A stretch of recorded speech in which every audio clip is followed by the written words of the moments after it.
Francine Diaz nawala sa lineup ng performers sa Marcos 107 free concert.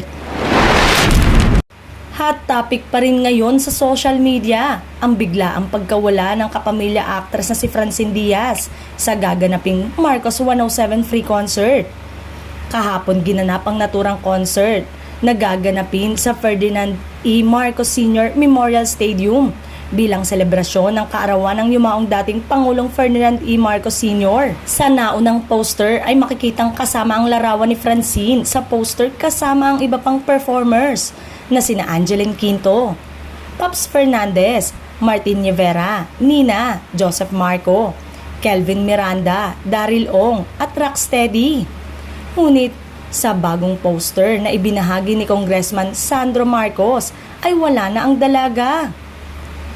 Join us for a night of music and fun at our free concert. All are welcome. Come enjoy the show. Saad ni Sandro sa caption ng updated poster na wala si Francine. Hindi naman sigurado kung talaga bang totoo ang nasa naon ng poster o baka nag-back out na lang last minute ang dalaga sa hindi pa malamang rason sa ngayon. Marami sa mga netizen ang nag-react at nag-comment sa naturang poster. Nahiya na tuloy si Francine, saad ng isang netizen. Comment naman ng isa, thanks to the poster, at least I know now which artist actors not to support going forward. Okay, pas na pala muna ako, wala yung asawa kong si Francine Diaz, say naman ng isa.